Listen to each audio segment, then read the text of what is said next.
हरे कृष्णा. हरे कृष्णा. भोगा लागला सगळ्यांना. हरे कृष्णा. हरे कृष्णा. आता तर खूप कसं वाटतंय. हॉलमध्ये भक्त आहेत. तर तुम्हा सर्वांचं आजच्या आपल्या विकी सत्संगामध्ये स्वागत आहे. आणि आज आपण ज्या विषयाची चर्चा करणार आहोत, भौतिक जीवन आणि आध्यात्मिक जीवन यामध्ये समतोल या विषयावरती आपण चर्चा करणार आहोत.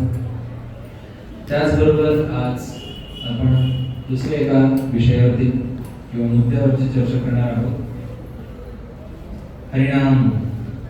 कारण हा जो वीक आहे, विश्व हरिनाम सप्ताह जो आहे, तर त्यावरही आपण चर्चा करणार आहोत. तर पुन्हा एकदा तुम्हा सर्वांचं मनपूर्वक आजच्या आपल्या सत्संगामध्ये स्वागत आहे. तर जसं धर्म, अर्थ, काम आणि मोक्ष हे चार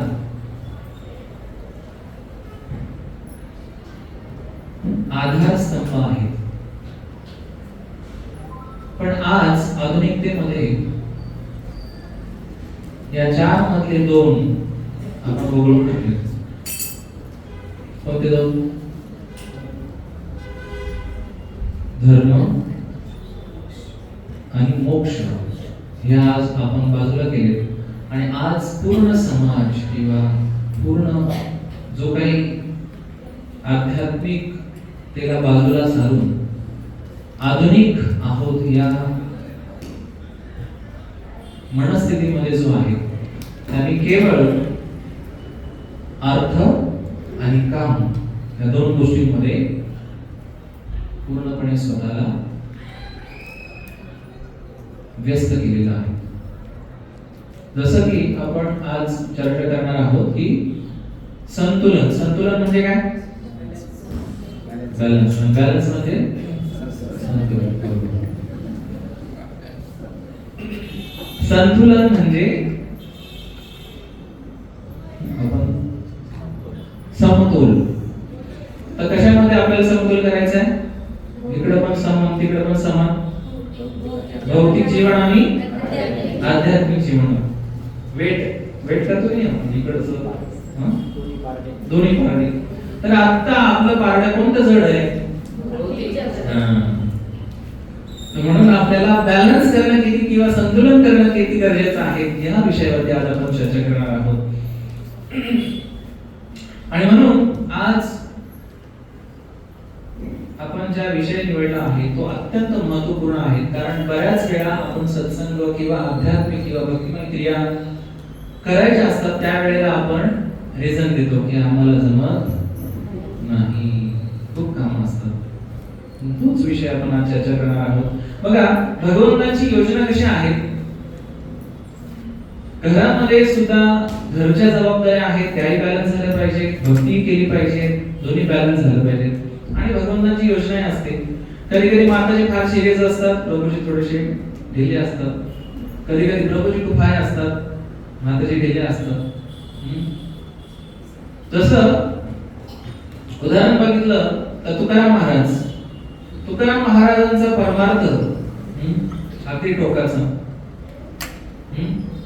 म्हणजे हिंदीमध्ये म्हणायचं, एक भगवान के पीछे आणि एक घर के पीछे. तुकाराम महाराजांची बायको हावली, घर को देखो घर को देखो. तुकाराम महाराज भगवान को देखो भगवान को देखो. आता याच्यामध्ये जर दोघेही जर भगवंतांच्या मागे किंवा भक्तीच्या मागे लागले तर घरी पोरं ओरडतील. भगवंतांची योजना असते की बाबा कशा प्रकारे बॅलन्स झालं पाहिजे. म्हणून धर्म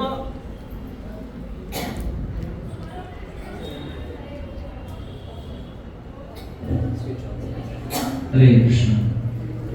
धर्म, अर्थ, काम आणि मोक्ष यामध्ये आपल्याला बॅलन्स करायचा आहे. आणि कारण आज आधुनिक जीवन प्रणालीमध्ये आपण केवळ अर्थ आणि काम, म्हणजे अर्थ म्हणजे पैसा कमवणे. सकाळी उठल्यापासून तर संध्याकाळपर्यंत आपण धावत असतो, केवळ पैसा.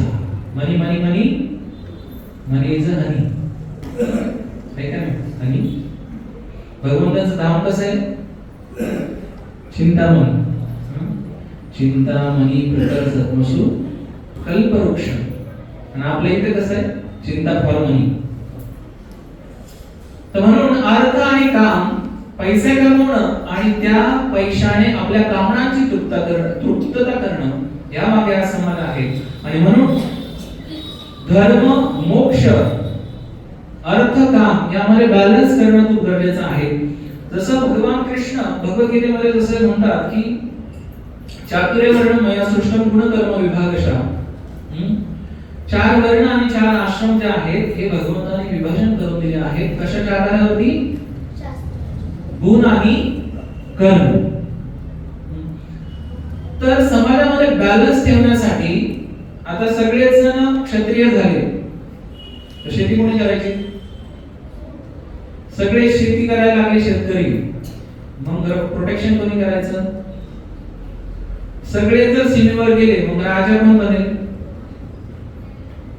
किंवा सगळे जण क्षत्रिय झाले आणि शेतकरी अवैश्य झाले, शास्त्राचं अध्ययन कोण करेल? मार्गदर्शन कोण करेल? बरं ठीक आहे, सगळे ब्राह्मण झाले, सगळे क्षत्रिय झाले, सगळे काही जण वैश्य झाले, चौथा कोणता? शूद्र. शूद्रच नसतील तर तीन वर्गाची सेवा कोण करेल? तर याच्यासाठी भगवंतांनी बॅलन्स करण्यासाठी चार वर्ण आणि चार आश्रम. चार आश्रम कोणते? ब्रह्मचारी, गृहस्थ, वानप्रस्थ आणि संन्यास. तर ही जी वर्णाश्रम पद्धत आहे याच्यामध्ये सुद्धा भगवंतांनी समतोल कसा राखायचा आहे. कारण जो शूद्र स्तरावरती आहे तो हळूहळू प्रगती करत वैश्य, क्षत्रिय, ब्राह्मण, वैष्णव आणि मग तो मुक्त होतो. तर कशा प्रकारे सृष्टीला चालवण्यासाठी चार वर्णांची, चार आश्रमांची गरज आहे. धर्म, अर्थ, काम, मोक्ष हे जे जीवनाचे आधारस्तंभ आहेत याच्यामध्ये सुद्धा बॅलन्स पाहिजे. पण आज आपण बॅलन्स न करता आपण केवळ अर्थ आणि काम या मागे चाललो आहे. म्हणून भगवान कृष्ण भगवद्गीतेमध्ये अजून एका ठिकाणी म्हणतात की यदा यदा हि धर्मस्य, पुढे काय? ग्लानिर्भवति. ग्लानिर्भवति म्हणजे काय?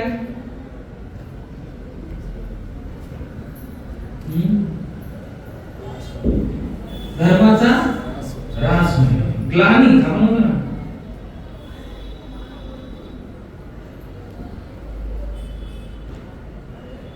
धर्माची ग्लानी किंवा धर्माचा ऱ्हास म्हणजे आध्यात्मिक जीवनाला गंभीरतेनं न घेणं. धर्मस्य ग्लानी याचा एक अर्थ आहे आध्यात्मिक जीवनाला गंभीरतेनं न घेणं. म्हणजे हा दुर्लभ मानव देह भेटलेला आहे हाही विचार न करता त्या मनुष्य देहाला किंवा मानव देहाला केवळ आपल्या क्षणिक सुखासाठी वापरात आणणं आणि आध्यात्मिक जीवनाला गंभीरतेनं न घेऊन भगवत प्राप्ती हे जीवनाचं ध्येय आहे किंवा जीवनाचा उद्देश आहे याला विसरून केवळ क्षणभंगूर ज्या शारीरिक स्तरावरील गोष्टी आहेत त्यामध्ये व्यस्त होणं याला म्हणतात धर्मस्य ग्लानी. आणि म्हणून यासाठी आपल्या ऋषी परंपरेमध्ये 12 महाजन झाले. त्या 12 महाजनांच्या पदचिन्हावरती ज्यावेळेस आपण चालतो त्यांच्याकडून ज्यावेळेस आपण ते ज्ञान घेतो आणि त्यानुसार आपण आचरण करतो त्यावेळेला आपण भक्तिपदावरती, आता जसं की आपण संप्रदायामध्ये आहोत, कुठलंही ज्ञान किंवा भक्ती ही संप्रदायामधून गुरु परंपरेच्या द्वारे आपल्यापर्यंत आली पाहिजे. म्हणून आपण कोणत्या संप्रदायामध्ये आहोत? ब्रह्म, मध्व, गौडीय संप्रदायामध्ये आपण आहोत. श्री प्रभुपादजी नंतर त्यांचे शिष्य आणि तिथून आपल्याला हे सर्व गुरु परंपरेशी आपण कनेक्ट झालो आहोत. तर म्हणून ज्या वेळेला आपल्याला आपल्या जीवनामध्ये बॅलन्स करायचं आहे, संतुलन करायचं आहे, तर याच्यासाठी आपल्याला गुरु परंपरेशी कनेक्ट होऊन किंवा जोडून आध्यात्मिक ज्ञान अर्जित करून जीवनाला समजून घेणं खूप गरजेचं आहे. पण आज काय झालंय, आजची वास्तविकता भौतिक उन्नती आपण जर बघितली तर आज भौतिक उन्नतीच्या मागे आपण एवढं लागलेलो आहोत की आपल्याला आज आपलं आध्यात्मिक कर्तव्य किंवा आध्यात्मिक जीवनाचं महत्त्व यापासून आज आपण दूर चाललोय. म्हणून आज केवळ आपण भौतिकतेमध्ये इतकं अडकलो आहोत की आपल्याला चांगलं आणि वाईट याच्यामध्ये भेद करता येत नाही. कधी कधी श्री प्रभुपादजी एक कथा सांगायची. एकदा एक सासू आणि एक सून यांना दोघी आजारी पडतात. खूप ताप येतो त्यांना. ताप आल्यानंतर दोघींचा ताप डॉक्टर चेक करतात आणि सुनेला ताप 99 असतो, 99 टेम्परेचर, आणि सासूचं तिच्यापेक्षा कमी असतं, 77 जे काय आहे. सासू डॉक्टरला म्हणते तिच्यापेक्षा माझं कमी कसं काय म्हणून. असं कसं काय झालं कळलं? जे काय आहे ते तिच्यापेक्षा माझ्याकडे काय काय पाहिजे, जास्त पाहिजे. डॉक्टरनी बाजूला घेतलं, अगं बाई तो ताप आहे, तो चांगला नाही. हो का? तर आज आपली सुद्धा भौतिक जीवनामध्ये ही परिस्थिती आहे की आपण भौतिक जीवनामध्ये फसत चाललो आहोत. पण आपल्याला अजून फसून घ्यायचं. माझ्याकडे एवढेच प्रोजेक्ट अजून पाहिजे, अजून गुंतलो पाहिजे. आज ही स्थिती आहे. म्हणून श्री प्रभुपादजी ज्या वेळेला विदेशामध्ये गेले तर प्रभुपादजी एका बर्लिन मध्ये एका युनिव्हर्सिटी मध्ये प्रोग्राम करायला गेले. तर त्यावेळेला एक मुलगा जो भारतीय होता त्या युनिव्हर्सिटी मध्ये श्री प्रभुपादजींना तो येऊन म्हणाला की स्वामीजी आप इंडिया से आए हैं और अभी आधुनिकता का युग चल रहा है, विज्ञान इतना आगे बढ़ गया है आणि तुमची भगवद्गीता कोण ऐकली ते. प्रभुपादजींनी काय उत्तर दिलं? प्रभुपादजींनी सांगितलं तू इथे आला आहे डॉलर कमवायला. मी इथं डॉलर कमवायला नाही आलो. मी इथे दिव्य ज्ञान जे भगवान श्री कृष्णाने अर्जुनाला सांगितलं ते ज्ञान मी द्यायला आलो, घ्यायला नाही आलो. मैं भिकारी नहीं हूं, मैं दिव्य ज्ञान देने के लिए आया हूं. आणि म्हणून आज आपण बघतोय की कशा प्रकारे श्री प्रभुपादांनी हे ज्ञान देऊन कशा प्रकारे लोकांच्या जीवनामध्ये आध्यात्मिक उन्नती किंवा आध्यात्मिक प्रगती करण्यासाठी त्यांना कशा प्रकारे एक मार्ग दाखवलेला आहे. आणि म्हणून विदेशामध्ये सुद्धा आज जसं की अमेरिका याच्यामध्ये आज बॅलन्स नसल्यामुळे प्रत्येकी 4 लोकांमध्ये एक जण मॅड झालेला आहे किंवा रोज तो सायकियाट्रिस्ट कडे जातो. आज ही स्थिती आहे. आणि म्हणून केवळ भौतिक प्रगती करणं म्हणजे ताप वाढवून घेणे. आपण म्हणतो काय तुम्ही डोक्याला ताप देता वगैरे असं. म्हणून भौतिक प्रगती, केवळ भौतिक प्रगती म्हणजे ताप वाढवून घेण्याप्रमाणे आहे. आणि ज्या वेळेला ताप जास्त वाढतो, डोक्यात मेंदू ताप गेला तर मग याचं संतुलन बिघडतं. एक 15 दिवसापूर्वी एक 10 दिवसापूर्वी एका ब्रह्मचार्याने आमच्या डॉक्टरकडे घेऊन गेलो. जवळच होतो.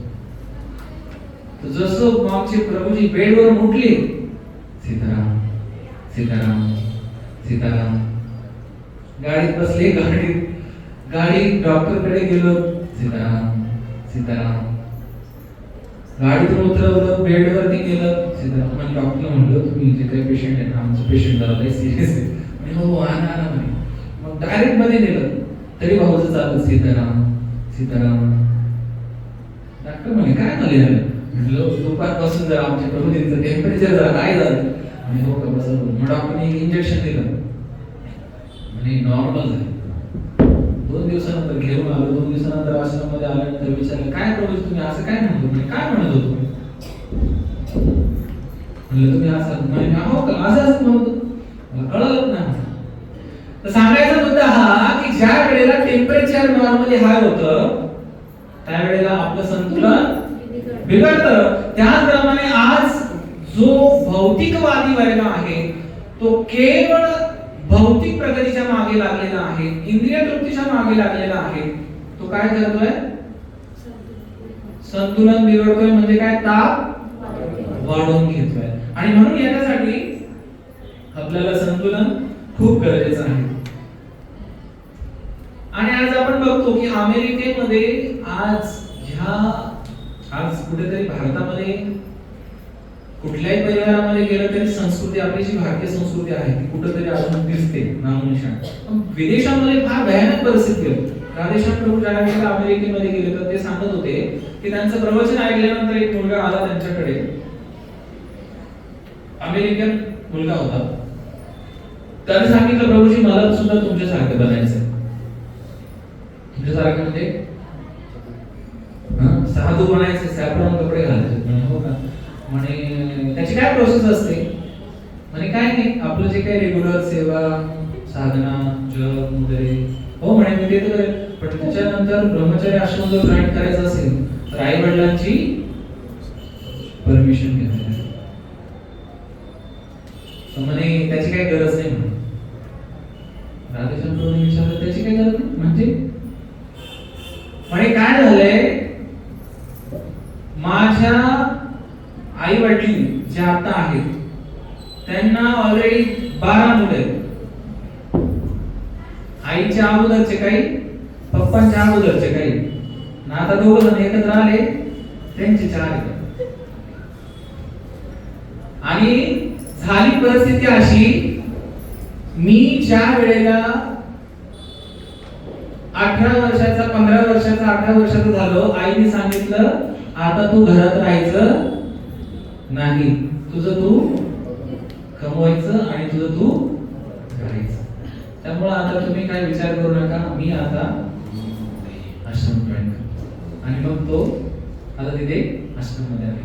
तर सांगायचा मुद्दा हा की आज काय स्थिती आहे बाहेर.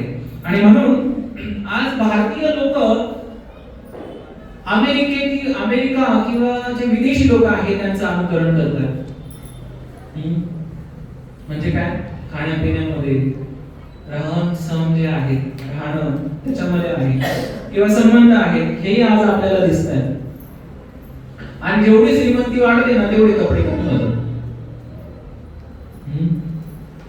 जे नॉर्मल मीडियम क्लास मधले जे फॅमिली आहेत ते व्यवस्थित राहतात. पण जेवढे श्रीमंत झाले तर त्यांचे चोचले वाढतात. म्हणजे श्रीमंत कोण आहे?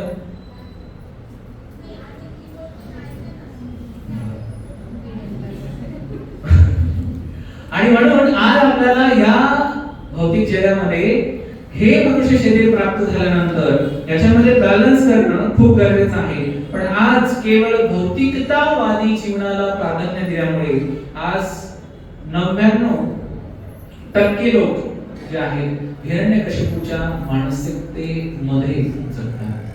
काय हिरण्यकशिपूची मानसिकता? हिरण्यकशिपूचा अर्थ काय? हिरण्य म्हणजे सोनं आणि कश्यप म्हणजे बेड. आज पैसा आणि झोप, आहार निद्रा भय आणि मैथुन. पण यामध्ये आज जे लोक आहेत तर यांना जर आपण व्यवस्थित समजून घेतलं, गाढव राखीमध्ये लोळतं किंवा झोपतं आणि आपण बेडमध्ये झोपल्यावरती आनंद सारखं. डुक्कर कुठंतरी गल्लीमध्ये सकाळी सकाळी खात असेल आणि आपण पिझ्झा बर्गर खात असतो, आनंद सेम. कुत्रे एका टायमाला 12 पिलांना जन्म देतात? आपण वर्षातून एक दिवस. पण प्रोसेस सेम. मग आपण याला प्रगती म्हणायची का? नाही. आज ही स्थिती आहे. केवळ ह्याच गोष्टींना प्राधान्य दिल्यामुळे आज आपण आपली संस्कृती, जसं हिरण्यकशिपूने ज्या वेळेला तपस्या करून ब्रह्माजींकडून वरदान प्राप्त केलं, त्यावेळेला पहिला त्याने त्याचे जे अनुयायी आहेत असुर, त्यांना आदेश दिला की ब्राह्मणांची हत्या, गायीची हत्या आणि जिथे भगवान विष्णूची पूजा होते ती सर्व मंदिरं काय करा, तुम्ही उद्ध्वस्त करा. आणि म्हणून आजही आपण बघतो की कशा प्रकारे हिरण्यकशिपूची जी मानसिकता आहे, त्या मानसिकतेला अजूनही धारण करून त्या प्रकारचा व्यवहार करणारे लोक आजही समाजामध्ये आहेत. आणि म्हणून आपल्याला आध्यात्मिक जीवनामध्ये नाही जास्त तर थोडंफार तरी गंभीर होणं अत्यंत गरजेचं आहे.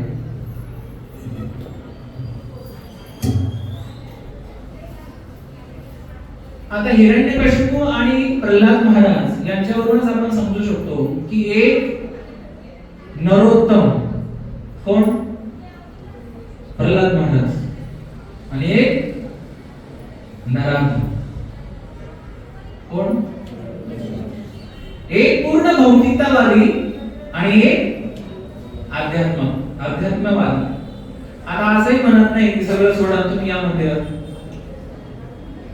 टोकाची भूमिका घ्यायची नाही, कारण सगळेच जण जर शहरामध्ये आले मग शेती कोणी करायची? मग इकडे काय नडबोंड खायची का? तर सगळ्या ठिकाणी आपल्याला बॅलन्स गरजेचा आहे. त्याचप्रमाणे आजही आपल्याला केवळ भौतिकतावाद म्हणजे केवळ ज्या मूलभूत शरीराच्या गरजा आहेत याच्या मागे धावणं गरजेचं किंवा आवश्यक नाहीये, तर त्याच बरोबर आपल्याला आध्यात्मिक जीवनाला सुद्धा प्राधान्य देणं गरजेचं आहे. पण आज आपण भौतिक जीवनामध्ये एवढे व्यस्त आहोत आणि व्यस्त असूनही किंवा त्याच्यामध्ये एवढं आपण स्वतःला गुंतवून घेतला आहे की त्यामध्ये इन्कम जरी कमी असला तरी आपला खर्च जास्त असतो. कारण आपल्या इच्छा आपल्या कमाईपेक्षा जास्त नाही. ते का होतंय? कारण अजून आपण आध्यात्मिक जीवनाला गंभीरतेने घेतलं नाही. आणि म्हणून ह्या भौतिक जगामध्ये आल्यानंतर हा समतोल राखणं अत्यंत गरजेचं आहे. कारण या भौतिक जगामध्ये आल्यानंतर मनुष्य देह म्हणजे हा सुद्धा एक पिंजरा आहे. या पिंजऱ्यामध्ये जसं एखादा पक्षी पिंजऱ्यामध्ये असताना तो सुखी असतो का? नाही. पण त्या पक्षाला जर तुम्ही पिंजऱ्यातून मुक्त केलं तर आनंदी होईल की नाही? तो स्वच्छंद तो उडू शकतो, पाहिजे तिकडे जाऊ शकतो. त्याचप्रमाणे आपण सुद्धा या मनुष्य देह रूपी पिंजऱ्यामध्ये बंद आहोत. मानव आहोत आपण नाही. मग या पिंजऱ्यातून जर आपल्याला मुक्त व्हायचं असेल तर काय करावं लागेल? आध्यात्मिक जीवन याला काय करावं लागेल? गंभीरतेने घ्यावं लागेल. बर, गंभीरतेने घ्यायचं म्हणजे काय?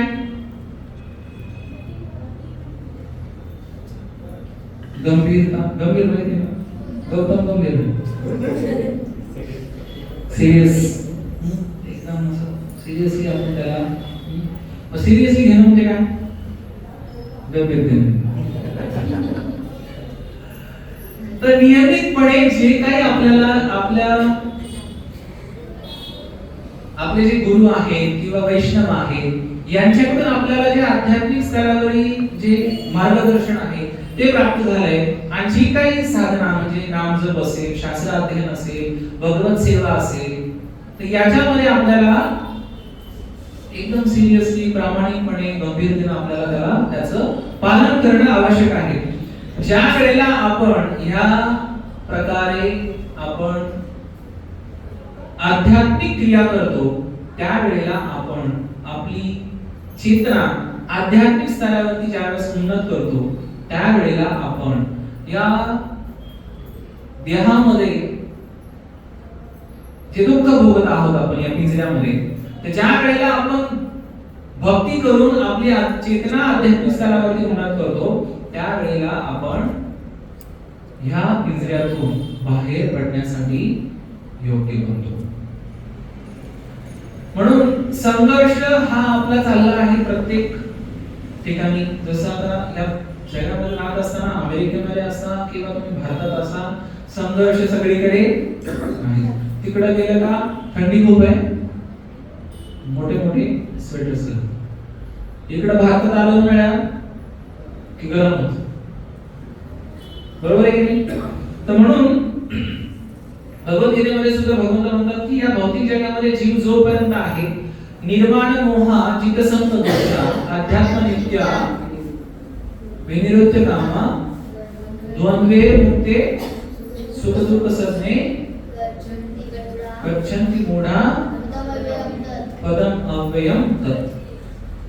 तर जर आपल्याला जर जे परमपद जर प्राप्त करायचं असेल तर त्याच्या अगोदर ह्या जे द्वंद्व आहेत याच्यातून काय व्हावं लागेल, आपल्याला मुक्त व्हावं लागेल. निर्माण मोहा जित संग दोषा, हा जो मोह आहे हा आपल्याला नष्ट करावा लागेल.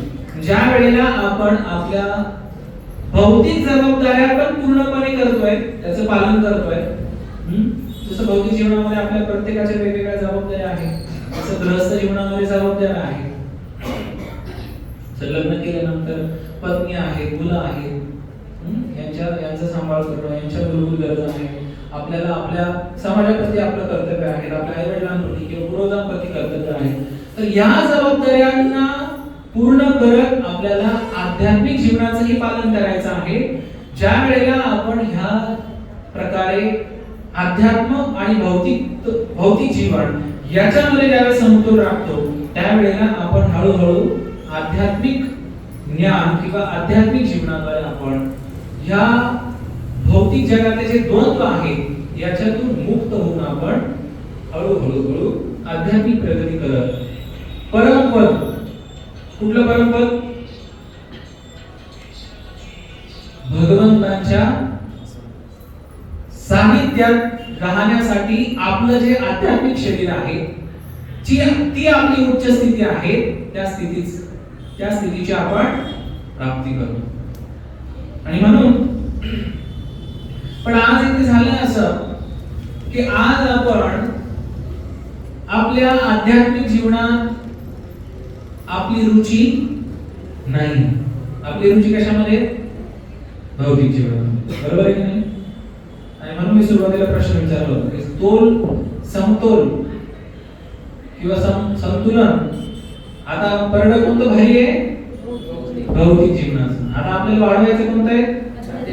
आध्यात्मिक जीवनाचं. पण आपण या भौतिक जगामध्ये आल्यानंतर आपण केवळ भौतिक जीवनाच्या मागे लागलोय, भौतिक जीवनामध्ये आपण सुखी होण्याच्या मागे लागलोय, पण या भौतिक जगामध्ये वास्तविक सुख नाही. भगवद्गीतेचा 15व्या अध्यायाचा पहिला श्लोक काय? ऊर्ध्वं मूलम्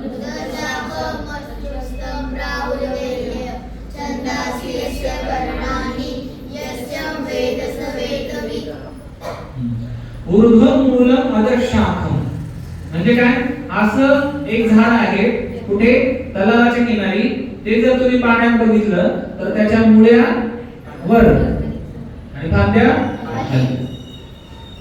तर या भौतिक जगात हे उदाहरण देऊन सांगितलंय की हे भौतिक जगत वास्तविक याच्यात आनंद नाही. हे कशाचं प्रतिबिंब आहे? आध्यात्मिक जगाचं प्रतिबिंब आहे. आणि म्हणून एक वेळेला श्री प्रभुपादाजी ही कथा सांगतात एका प्रवचनामध्ये. एक राणी तिच्या मैत्रिणी बरोबर स्नान करण्यासाठी जाते. तो स्नान करायला गेल्यानंतर तलावाच्या किनारी सर्वजण आपले जे अलंकार वस्त्र हे काढून ठेवतात आणि स्नान करायला जातात आणि आल्यानंतर बघतात तर त्यांचे जे अलंकार आहेत तर ते तिथून गायब होतात. आणि त्या राणीला तिच्या मैत्रिणीने एक सुंदर सोन्याचा हार दिलेला असतो. तो हारच हरवला. मग ती रडत रडत राज्यामध्ये जाते आणि राजाला सांगते की माझा हार, कोणता हार? सोन्याचा. तर काय त्याचे नाव मला माहिती. तर राजा म्हटला की मी नवा देतो तुला. म्हणे नाही नाही, मला तोच पाहिजे. म्हणे माझ्या मैत्रिणीने दिला होता. म्हणे जर तो हरवला तर माझी मैत्रीण काय म्हणेल मला. मग राजा आपल्या राज्यामध्ये गवंडी देतात की जो कोणी अशा प्रकारचा जो हार हरवलेला आहे तो प्राप्त करून किंवा सापडून देईल त्याला 5 लाख रुपये इनाम. आणि मग एक व्यक्ती त्या तलावाच्या किनारी येतो. तलावाच्या किनारी आल्यानंतर तिथे झाड असतं आणि तो बसतो, चिंता करत असतो, प्रयत्न करतो आणि नंतर तो जरा त्रस्त होऊन बसलेला असतो. तिथेच बाजूला एक साधू असतो. साधू बघतात हा पाण्यामध्ये काहीतरी हात घालतोय, शोधतोय, सापडत नाही, परत येऊन बसतोय. एकदा, दोनदा, तीनदा ते साधू बघत असतात. साधू त्याच्या जवळ येतात. म्हणे काय प्रॉब्लेम आहे, तुला काही हवंय का? म्हणे काही नाही, तुम्ही जा. म्हणे सांग, म्हणे तू चिंताग्रस्त दिसतोस. म्हणे काय नाही तुमचा तुम्ही जप करा, तुमचं ध्यान करा. अरे म्हणे सांग काय प्रॉब्लेम आहे. म्हणे पहिलं सांगा, म्हणे तुम्ही मला जे बक्षीस भेटेल त्याच्यामध्ये तुम्ही भाग घेणार नाही. साधू म्हणले मला नको. म्हणले काय, तू सांग म्हणे तुझी काय समस्या. म्हणे हो मी आता सांगतो. एक हार राणीचा इथे ते स्नान करण्यासाठी आले त्यावेळेस हरवला होता आणि आता असं होतंय म्हणे की त्या पाण्यामध्ये मला तो हार दिसतो पण मी तो शोधायला गेलो तिथे सापडत नाही.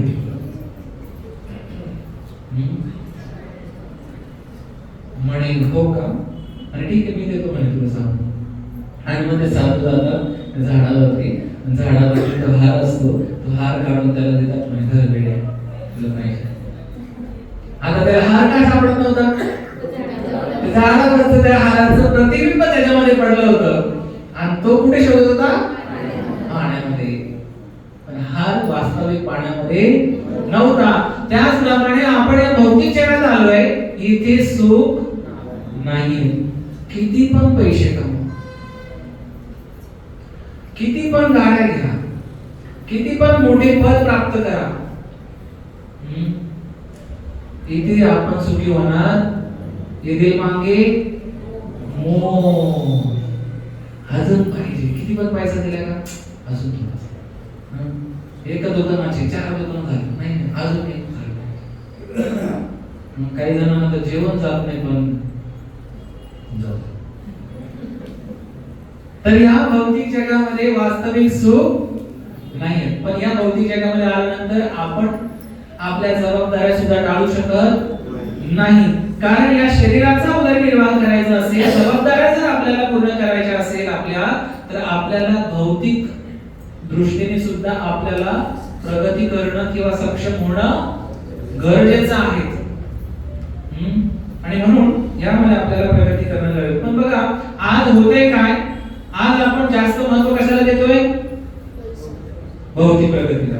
आता भौतिक प्रगती म्हणजे कशाप्रमाणे, जसं चूल आहे. किती जणांकडे चूल आहे घरी,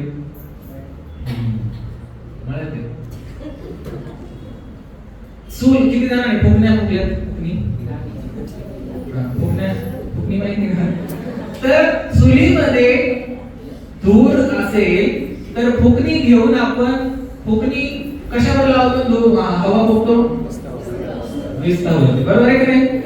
विस्तावावरती जर फुकणीने फुकलं तर अग्नी प्रज्वलित होतो. पण ती फुकणी जर धुरामध्ये लावली आणि फुकली, धूर काय होतो, वाढतो आणि डोळ्यात जातो आणि अजून बाकीचे पण त्रस्त होतो, बरोबर आहे की नाही.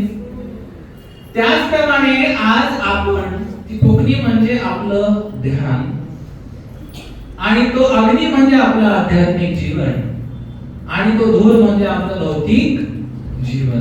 आज आपण कशामध्ये लागलोय? भौतिक जीवन म्हणजे काय?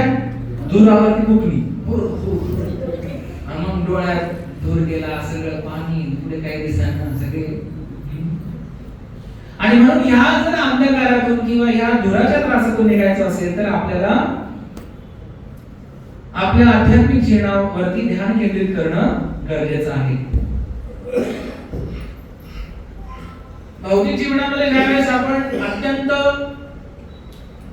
व्यस्त होतो किंवा त्याला जास्त प्राधान्य देतो ना, त्यावेळेस आपण भगवंतावरती विश्वास ठेवत नाही. जसं की हिरण्यकश्यपू नास्तिकवादी. आजही आपण भौतिक दृष्टीने जरी प्रगत असले पण भगवंतावरती काही जणांचा विश्वास नसतो. मोठे मोठे डॉक्टर्स इथे नाही समाजामध्ये डॉक्टर इथे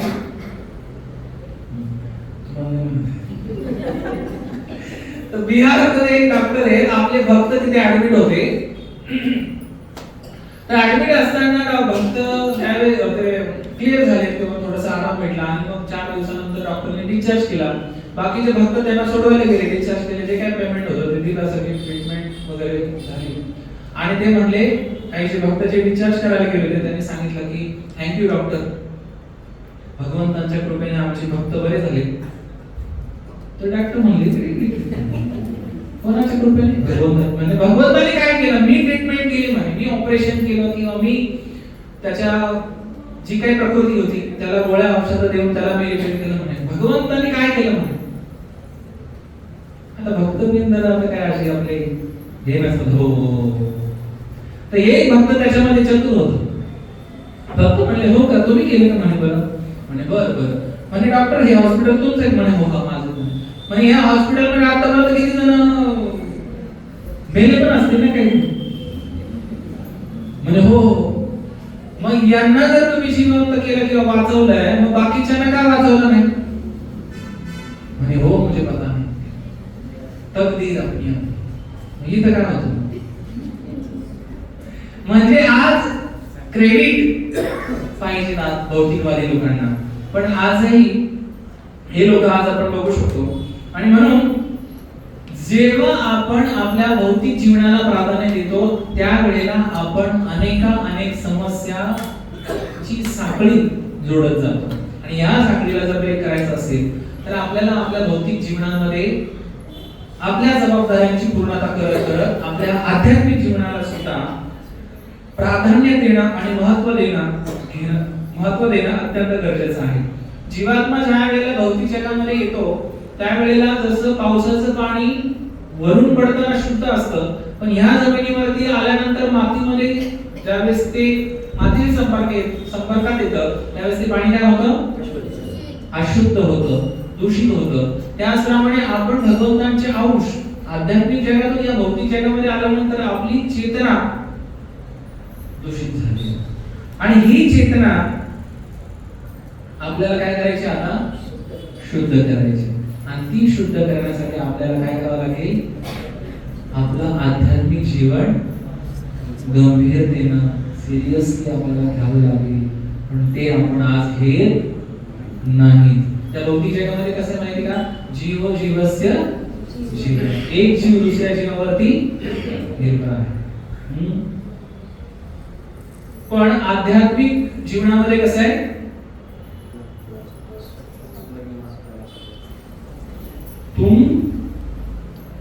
तुम भी जियो और दूसरों को भी जीने दो.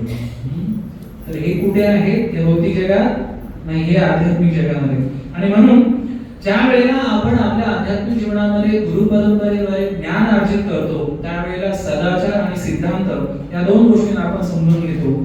आणि म्हणून ज्या वेळेला आपण ह्या प्रकारे सिद्धांत समजून घेतो, सदाचार आपण पालन करतो आणि आध्यात्मिक जीवनामध्ये प्रगती करतो, तर आध्यात्मिक जीवनामध्ये महत्त्वाच्या दोन गोष्टी हरिकथा आणि हरिनाम या गोष्टी आपण ज्या वेळेला नियमितपणे याचं आपण कथा श्रवण करतो आणि हरिनामाचा जप करतो त्यावेळेला आपलं जे अशुद्ध मन आहे ते अशुद्ध मन हळूहळू काय होतं? शुद्ध होतं. आणि म्हणून ज्या वेळेला आपण आपलं मन शुद्ध होतं तर त्यावेळेला आपण आपल्या आध्यात्मिक जीवनाला अजून गंभीरतेने घेतो. आणि ते अत्यंत गरजेचं आहे. कारण शरीरासाठी कितीही केलं भौतिक जीवनामध्ये तर शेवटी आपल्याला काय करावं लागणार आहे, त्याचा शेवट होणार आहे. पण आध्यात्मिक जीवनामध्ये ज्यावेळेस आपण आत्म्याचं कल्याण किंवा आत्म्याचं पोषण करण्यासाठी आपण ज्यावेळेस गंभीर बनतो, आध्यात्मिक जीवनाला सिरियसली घेतो, त्यावेळेस त्या गोष्टी आपल्याला या भौतिक जगामध्ये संतुलन करण्यासाठी पण मदत होते आणि आपण जे अध्यात्म पालन करतोय ते आपल्या त्याचं फळ आपल्या बरोबरही आपण घेऊन जाऊ शकतो. आणि म्हणून आपल्याला कृष्ण मंदिरामध्ये येऊन किंवा कृष्ण भक्तांच्या संघामध्ये येऊन आपल्या आध्यात्मिक जीवनाला महत्त्व देणं गरजेचं आहे. आता मंदिर खूप आहे, देवीचं मंदिर, गणपतीचं मंदिर, म्हसोबाचं मंदिर, बिरोबाईचं मंदिर, मंगळाईचं मंदिर. आमच्याकडे इकडं मी गावी गेलो होतो तिथं डाळी बाबा होते. म्हटलं कोणते डाळी बाबा आहे काय माहिती, कोणते कोणते बाबा आणि कोणते कोणते देव निघत झाले. पण वास्तविक शास्त्रानुसार मंदिर जिथे 5 गोष्टी झाल्या पाहिजे. किती गोष्टी झाल्या पाहिजे? 5. तर पहिली गोष्ट तिथे कृष्ण दर्शन झालं पाहिजे, जे ते आपल्याकडे होतं. दुसरं कृष्ण शिक्षा, तिथे भगवान कृष्णांविषयी ज्ञान आपल्याला प्राप्त झालं पाहिजे. तिसरं कृष्ण भक्त संघ, जे कृष्णाचे भक्त आहेत त्यांचा संघ आपल्याला प्राप्त झाला पाहिजे. ददाती प्रतिगृणाती भूयी वाक्यती पृच्छती, या सगळ्या गोष्टी आदान प्रदान करण्यासाठी. चौथं आहे कृष्ण नाम, तिथे आपल्याला कोणतं कृष्ण नाम प्राप्त झालं पाहिजे. नामजप कसा करायचा किंवा नामजप करण्यासाठी प्रोत्साहन आपल्याला तिथे प्राप्त झालं पाहिजे. आणि 5वं आहे कृष्ण प्रसाद. काय? कृष्ण प्रसाद भेटतो की ना आपल्याला सगळ्यांचे आहे आपला प्रसाद. कुठल्या 5 गोष्टी आहेत? कृष्ण दर्शन, कृष्ण शिक्षा, कृष्ण संग, कृष्ण नाम, कृष्ण प्रसाद. ज्या वेळेला आपण ह्या 5 गोष्टी आपल्याला भेटतील त्या वेळेला आपण आपले विचार, आपला व्यवहार आणि आपले कार्य याच्यामध्ये परिवर्तन येईल आणि ते खरं अध्यात्म आहे. नाही का 7 दिवस सप्त्यानंतर परत आपला नाही गावाकडचं सांगतो. आपला किती दिवस होता? 3 दिवस. आणि म्हणून ज्या प्रकारे आपण अशा प्रकारे गुरु परंपरेद्वारे शास्त्र आधारित आध्यात्मिक जीवन ज्यावेळेस पालन करतो त्यावेळेला आपण आपल्या जीवनामध्ये परिवर्तन आणू शकतो. आणि संतुलन करण्यासाठी आज जर आपण प्रॅक्टिकल बघितलं तर भक्त जो आहे त्याच्या भौतिक जबाबदाऱ्या आहेत, अध्यात्मालाही सिरियसली घ्यायचं आहे किंवा गंभीरतेने पालन करायचं आणि याच्यामध्ये कशा प्रकारे संतुलन राखायचं. तर बघा, सकाळ, दुपार आणि संध्याकाळ 3 गोष्टी आहेत. सकाळचा वेळ आपण भगवंतांना द्यायचा आहे. नामजप असेल, शास्त्राध्ययन असेल किंवा भगवंतांची घरी वर्शिप असेल, ही कधी करायची आहे? सकाळचा वेळ का कोणासाठी द्यायचा आहे? 3:30 ते 8. 3:30. किती वाजता उठतात? कोण 3:30 ला उठते? 4 ला, 4:30 ला, 5 वाजता, 5:30 वाजता, 5 वाजता सगळे उठतात. 6 वाजता, 8 वाजता.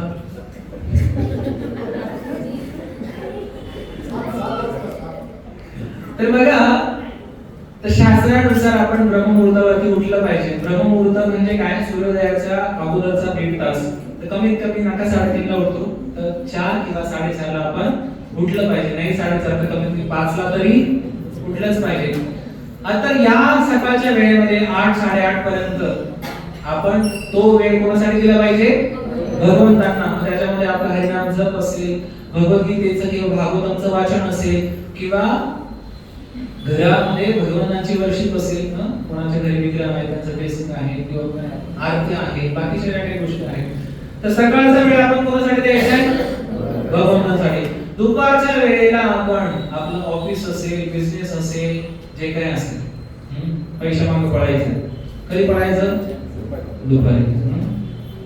काय सांगायची गरज नाही. आणि संध्याकाळचा वेळ आपण परिवारासाठी द्यायचा. सकाळचा वेळ भगवंतासाठी, दुपारचा वेळ ऑफिस बिझनेस जे काय असेल, आणि संध्याकाळी परिवार. आज 99% लोक परिवाराला वेळ देत नाही. मग ते काय सत्संगात येऊन बसते का? नाही. मग इकडे पार्टी, याचा बर्थडे, याचा अजून काय नाही करत. इकडे जा तिकडे जा, बसा इकडे गप्पा मारा. आणि आज परिवारांना वेळ न दिल्यामुळे एवढं मिसअंडरस्टँडिंग आहे, अनेक प्रॉब्लेम्स आहेत. आणि म्हणून जे ग्रस्त लोक आहेत त्यांनी संध्याकाळचा वेळ परिवाराला दिला पाहिजे. आपले लहान मुलं आहेत त्यांना आपण शिकवलं पाहिजे. संस्कार जे आध्यात्मिक ज्ञान त्यांना समजून सांगितलं पाहिजे. आणि परिवाराने रोज संध्याकाळी सगळे एकत्र आल्यानंतर कमीत कमी 10 मिनिटं कीर्तन केलं पाहिजे. किती जण सगळे परिवार एकत्र येऊन कीर्तन करतात संध्याकाळी? नरसिंह आरती केली पाहिजे. नका पंचदीप किंवा पूर्ण षडोपचार पूजा करू. कमीत कमी भगवंतांना अगरबत्ती ओवाळा, धूप ओवाळा, दिवा लावा. तर संध्याकाळी चहा वेळेला सगळेजण एकत्र येतात. आणि संध्याकाळचं जेवण सगळ्यांनी एकत्र घेतलं पाहिजे. नाही तर काही 7 वाजता, काही 8 वाजता, काही 12 वाजता. तर ज्या वेळेला आपण सगळेजण संध्याकाळी एकत्र येतो, मग ते भजन कीर्तन किंवा कथा असेल किंवा आपल्या शारीरिक ज्या गरजा आहेत, तर ह्या ज्या वेळेस आपण करतो, तर त्यावेळेला परिवारामध्ये सुद्धा बॉन्डिंग निर्माण होतं. म्हणून सकाळचा वेळ भगवंतांसाठी, दुपारी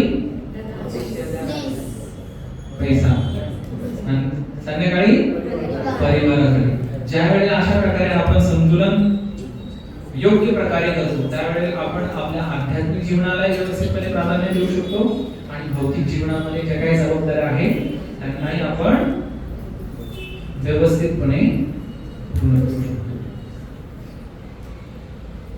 तर अशा प्रकारे आपण आपल्या जीवनामध्ये भौतिक आणि आध्यात्मिक जीवनामध्ये संतुलन आपण केलं पाहिजे. बघा, शरीराला जसं शुद्ध करण्यासाठी आपल्याला रोज कमीत कमी 3 वेळा स्नान केलं पाहिजे. नाही 3 वेळा तर कमीत कमी 2 वेळा केलंच पाहिजे. नाही 2 वेळा तर कमीत कमी 1 वेळा तरी केलंच पाहिजे. तर स्नानाने शरीर शुद्ध होतं आणि हरिनामाने मन शुद्ध होतं. आणि ते मन अशुद्ध असल्यामुळे आपण आपल्या जीवनामध्ये स्ट्रेस, एन्झायटी, डिप्रेशन, अनेक प्रकारच्या समस्या ह्या होत आहेत. आणि म्हणून या मनाला शुद्ध करण्यासाठी हरिनामाचा जप आपण केला पाहिजे. आता कोणता सप्ताह चालू आहे? विश्व हरिनाम सप्ताह चालू आहे. इस्कॉन जी संस्था आहे पूर्ण जगभरामध्ये, हा जो 17 ते 23 हा जो एक वीक आहे पूर्ण, तर यामध्ये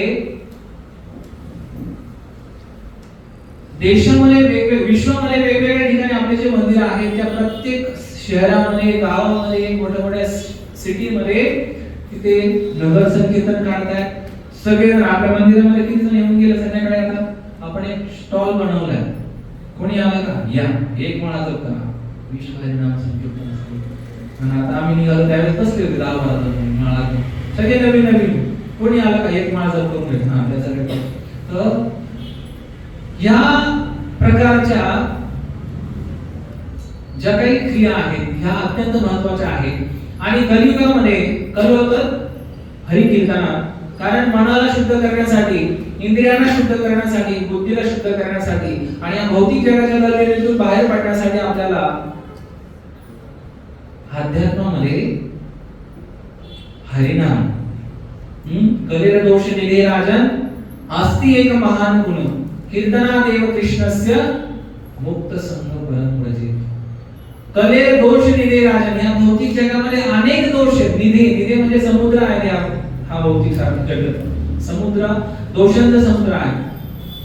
अस्ति एक महान गुण, एक महान गोष्ट आहे ती म्हणजे काय? कीर्तना देव कृष्णस्य. ज्यावेळेस कृष्णाच्या नावाचं कीर्तन, हरे कृष्णा कृष्णा कृष्णा हरे हरे, हरे राम राम राम हरे हरे.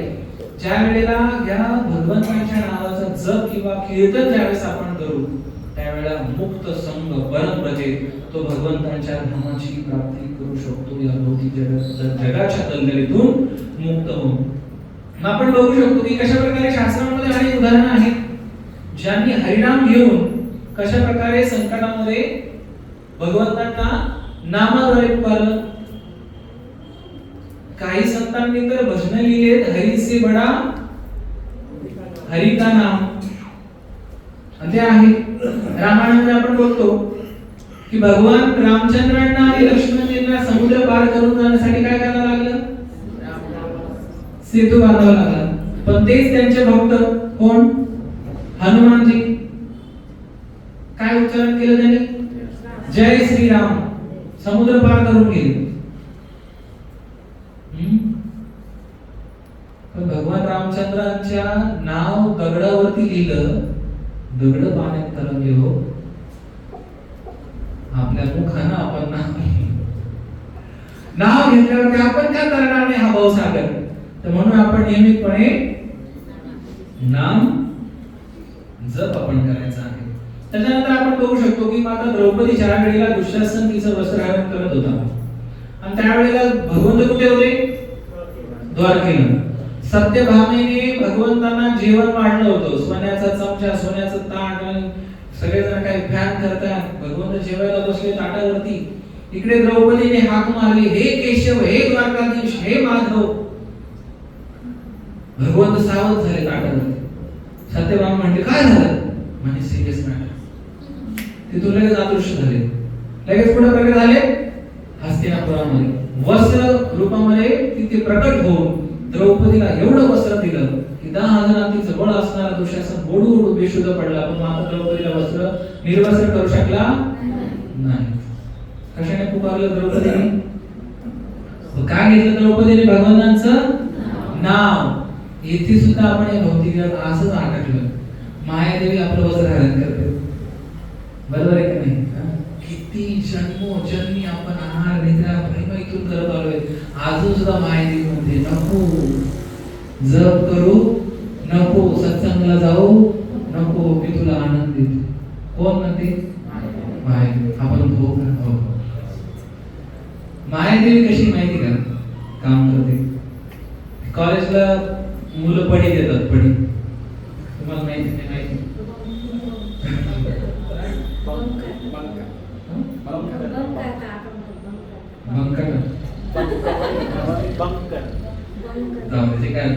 पडी देतात म्हणजे काय? रूम मध्ये साधारण असतात आणि त्याला वरून ब्लँकेट टाकतात आणि वरून फुटतात आणि नंतर सगळे पळून जातात आणि तो बाहेर निघतो. याला म्हणतात पडी.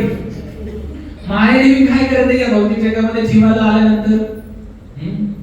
इंद्रियांच्या ज्या विषय वस्तू आहेत याचं प्रलोभन त्या जीवासमोर ठेवतो. मग डोळ्याला चांगलं बघायला, कानाला ऐकायला, नाकाला सुगंध घ्यायला, जिभेला खायला, त्वचेला स्पर्श, या सगळ्या गोष्टी देते. आणि जर एखाद्यानं जर भक्ती करण्याची इच्छा जर प्रकट केली ना, आता काय जाणं गरजेचं आहे? एवढं लवकर भक्ती आध्यात्मिक जीवनाला सिरियसली घेणं गरजेचं आहे का? 16 माळा 2 तास हे काय वय आहे का तुझं?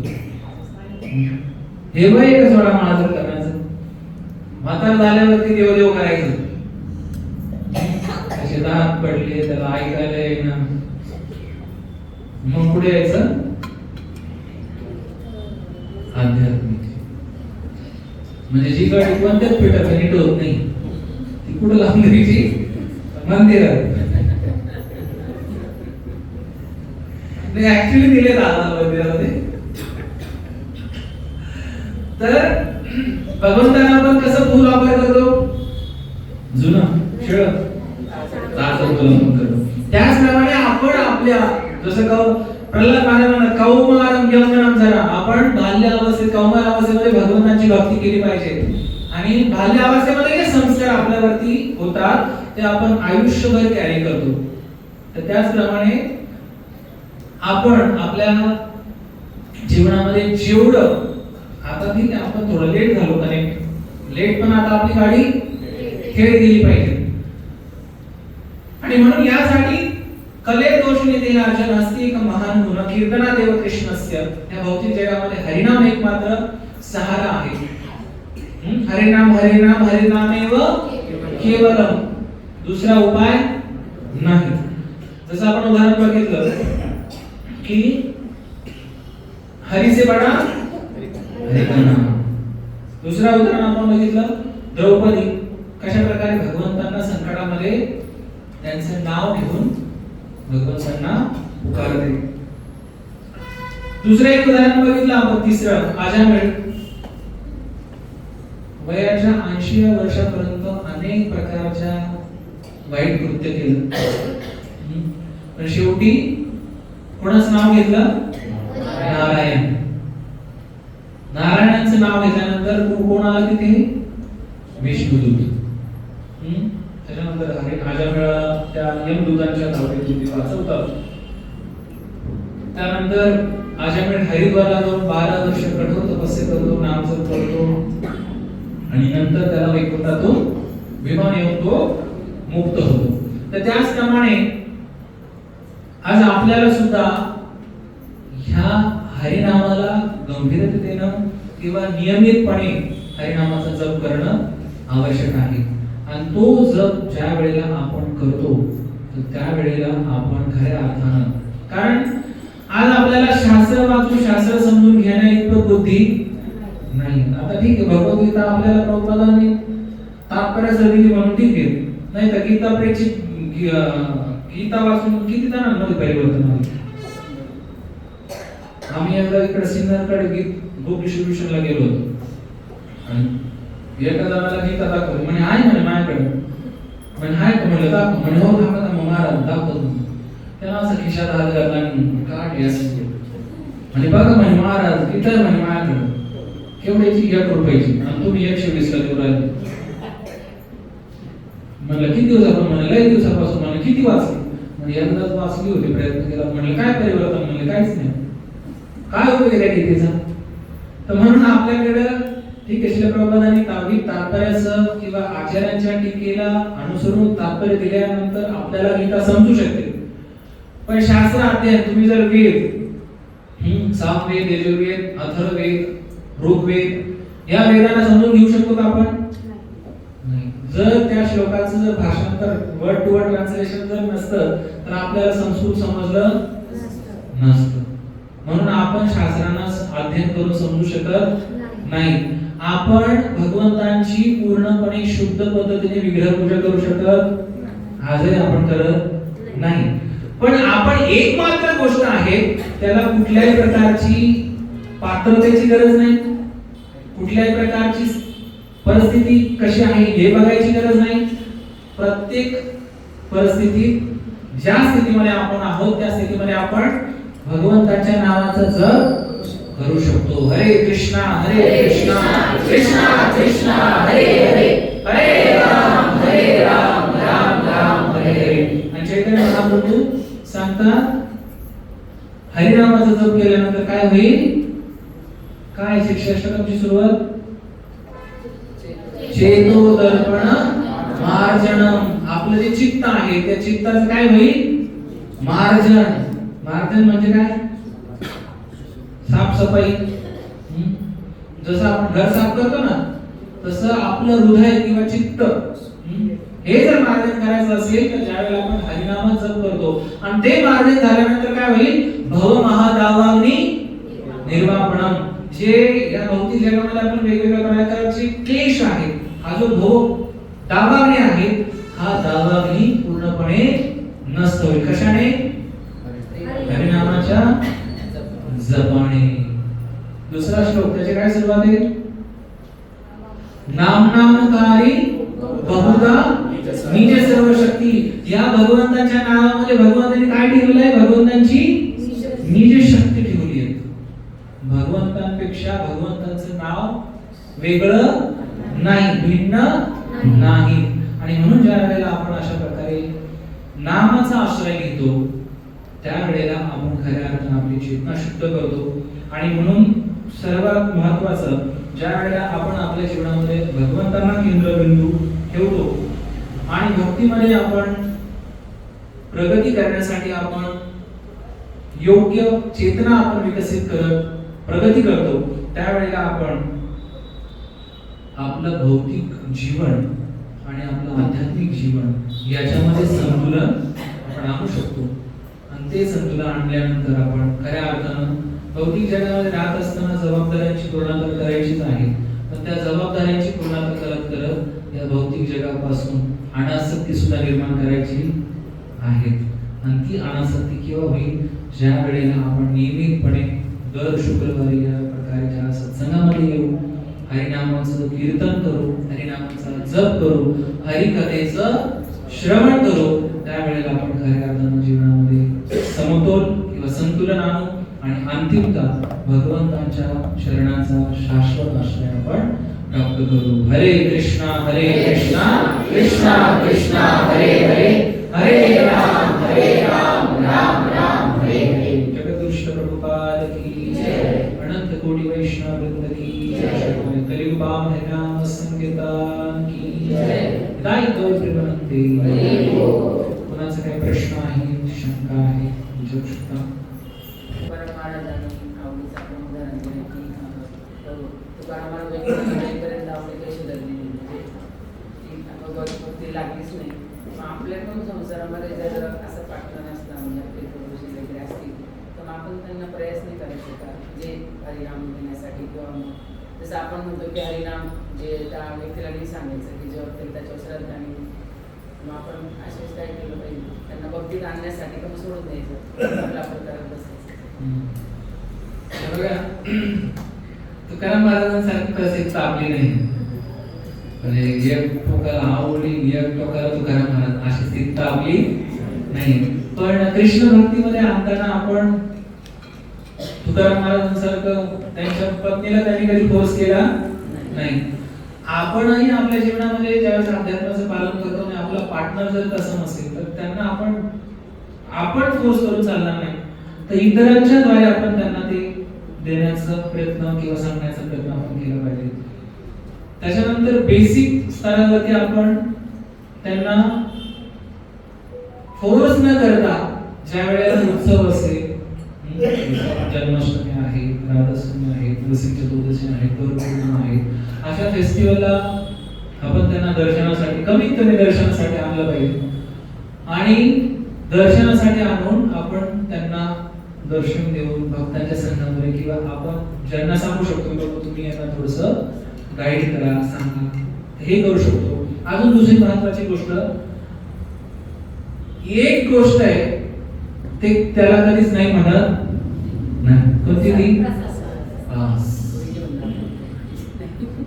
आपण घेऊन जा किंवा घरी बनवा, भगवंतांना प्रामाणिकपणे प्रार्थना करा, तर ती प्रार्थना आपण भगवंतांना केल्यानंतर तो प्रसाद ज्यावेळेस ग्रहण करतील आणि प्रसाद खाल्ल्यानंतर ऑटोमॅटिक त्यांच्यामध्ये ते परिवर्तन किंवा अध्यात्माला स्वीकार करण्याची इच्छा त्यांची निर्माण. तर तो पुण्यामध्ये एक माताजी आहे, खूप सिनियर आहे, सत्यवती माताजी म्हणून आहे. तर त्यांचे जे हजबंड आहेत ते एकदम म्हणजे अध्यात्माचं त्यांच्यामध्ये लवलेशही नव्हतं. माताजी एकदम 16 माळा करायच्या आणि प्रभूजी